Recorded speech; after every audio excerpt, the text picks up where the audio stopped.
जय जोहार। आप देख रहे हैं सुघड़ छत्तीसगढ़, हमारी माटी, हमारी संस्कृति और हर बड़ी खबर। आइए शुरू करते हैं आज की सुघड़ बातें। रायगढ़ के नहरपाली स्थित JSW कंपनी के गर्ल हॉस्टल में एक महिला असिस्टेंट मैनेजर ने फांसी लगाकर खुदकुशी कर ली है। जमशेदपुर की रहने वाली खुशबू चौबे कंपनी के SMS विभाग में कार्यरत थी और हॉस्टल के कमरे में रहती थी।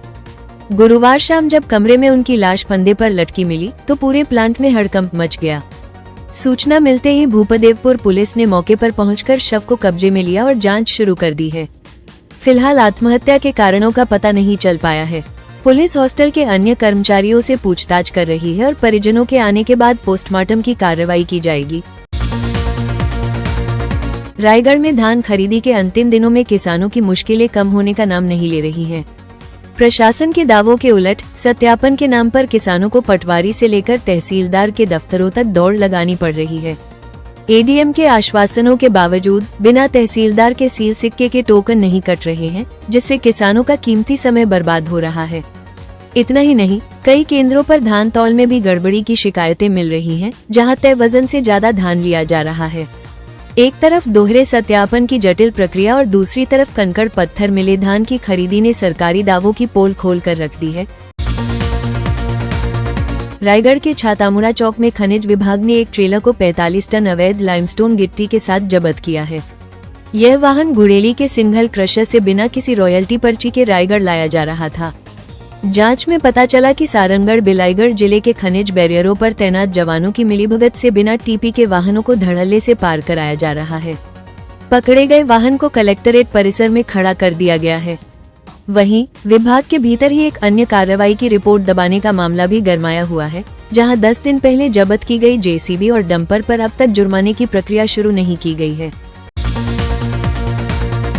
रायगढ़ के कयाघाट पुल के पास एक पिकअप वाहन में लदे दही और पनीर के डिब्बों का रैपर बदलते हुए 2 युवकों को पकड़ा गया है।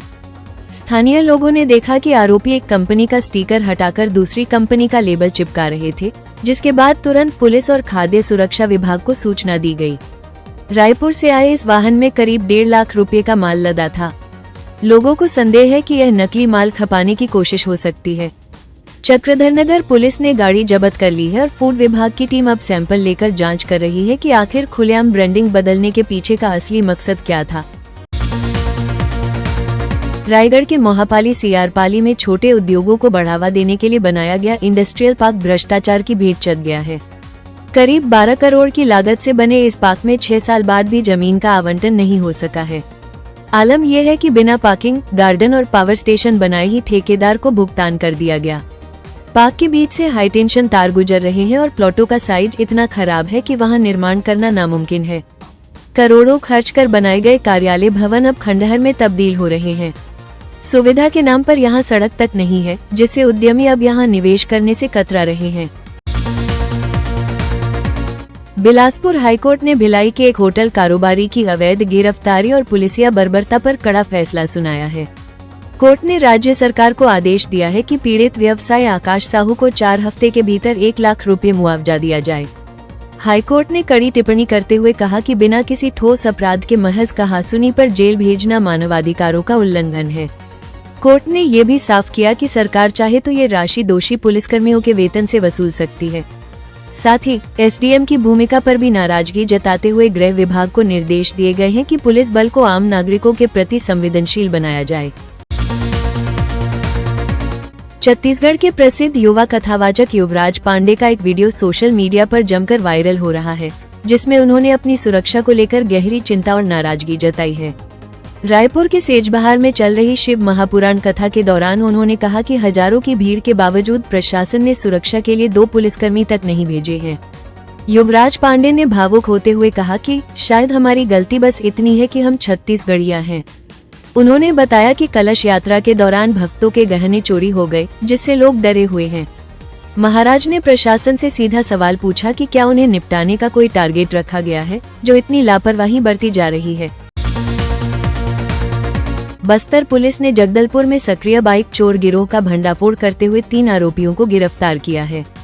बोधघाट पुलिस और साइबर सेल की संयुक्त टीम ने साकेत कॉलोनी से हुई चोरी की जांच के दौरान संदिग्धों को हिरासत में लिया, जिन्होंने शहर के अलग अलग इलाकों से 6 बाइक चोरी करने की बात कबूल की है। पकड़े गए आरोपी रितेश पांडे, कृष्णा बघेल और तुलसी कश्यप की निशानदेही पर पुलिस ने सभी चोरी के वाहन बरामद कर लिए हैं। पुलिस अब इस गिरोह के अन्य सदस्यों और इनके नेटवर्क की तलाश में जुटी है, ताकि शहर में हो रही वाहन चोरी की वारदातों पर पूरी तरह लगाम लगाई जा सके। चिरमिरी के ग्रेट अचीवर्स पब्लिक स्कूल में बसंत पंचमी पर सरस्वती पूजा न मनाए जाने को लेकर बड़ा विवाद खड़ा हो गया है। बजरंग सेना के कार्यकर्ताओं ने स्कूल पहुंचकर जमकर हंगामा किया और आरोप लगाया कि शिक्षण संस्थान में ज्ञान की देवी की उपेक्षा कर हिंदू आस्था पर प्रहार किया जा रहा है। स्कूल के छात्रों ने भी पुष्टि की कि परिसर में पूजा का कोई आयोजन नहीं किया गया। विवाद बढ़ने के बाद बजरंग सेना ने एसडीएम कार्यालय में लिखित शिकायत दर्ज कराई है और स्कूल प्रबंधन के खिलाफ सख्त कार्रवाई की मांग की है। हालांकि इस पूरे मामले पर फिलहाल स्कूल प्रबंधन की ओर से कोई आधिकारिक बयान सामने नहीं आया है। रायगढ़ जिला भाजपा अध्यक्ष अरुणधर दीवान ने कांग्रेस पर कड़ा प्रहार करते हुए उसे हिंदू विरोधी बताया है। भाजपा को हिंदू विरोधी कहे जाने पर पलटवार करते हुए दीवान ने कहा कि यूपीए सरकार के दौरान आतंकी संगठनों को बचाने के लिए भगवा आतंकवाद का झूठा नैरेटिव गढ़ा गया था। उन्होंने आरोप लगाया कि कांग्रेस ने वोट बैंक की राजनीति के लिए साधु संतों और हिंदूवादी नेताओं को जेल में डाला और असली गुनहगारों को संरक्षण दिया। दीवान ने पूर्व नौकरशाहों की किताबों का हवाला देते हुए कहा कि कांग्रेस ने हमेशा सनातन सभ्यता को निशाना बनाया है, जबकि भाजपा राष्ट्रवाद और सर्वधर्म सुखाय के सिद्धांत पर अडिग है। तो ये थी आज की सुघर बातें। अपडेट्स के लिए सुघर छत्तीसगढ़ को सब्सक्राइब करें और हमसे जुड़े। जय जोहार, जय छत्तीसगढ़। सबसे तेज, सबसे पहले